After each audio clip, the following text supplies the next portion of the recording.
Hola, em dic Marina Lara i us vinc a presentar el meu projecte final del cicle d'animació. El projecte final és el nom del meu curt i té una durada de 2 minuts aproximadament. És una peça audiovisual autobiogràfica on explico la meva experiència envers el projecte integrat. Per posar una mica de context, he començat moltes vegades aquest projecte final, així que, no per voluntat, ha estat un procés bastant llarg. Alguna de les idees descartades han set la seta jopeta, era una idea que ens va sortir amb els amics. El protagonista era un bolet que tot li sortia malament. Era una peça d'animació 2D i em costava acabar la trama. Per aquesta mateixa raó la vaig descartar.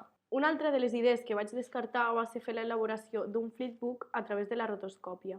A mi m'agrada molt la música i el ball. La idea era animar una coreografia per fer una mena de videoclip. A l'anar veient com quedava el resultat, el veia molt simple i no em donava joc a l'hora d'animar i posar-li el toc d'humor que a mi m'agrada ficar-li.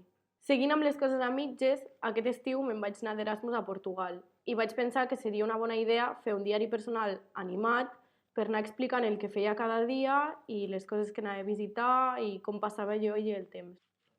Després de descartar tantes idees, vaig pensar que per què no fer just això, explicar la meva experiència envers el projecte integrat. Lo fàcil, que no m'havia d'inventar res, ja que és una història que m'ha passat a mi mateixa.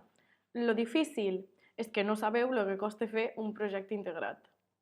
Ara sí, parlant del meu projecte, narra la història de com augmentava el meu estrès a mesura que avançaven els dies. La idea és que a través de les imatges transmetre aquesta sensació de neguit envers la data d'entrega, sense perdre en cap moment l'humor que m'agrada posar-li a les meves creacions. Tot el curt ha estat creat de forma digital.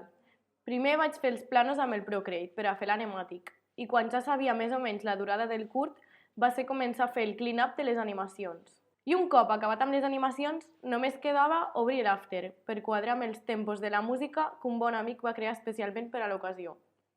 També a l'After he pogut afegir els fons amb gradients i textures que li aporten més moviment a l'animació, així com afegir moviments de càmera i tots aquests efectes de llums i colors. Ha estat un procés llarg i difícil, però alhora necessari per aprendre. Sense tots aquests errors i descartes, aquest no hauria estat el resultat final.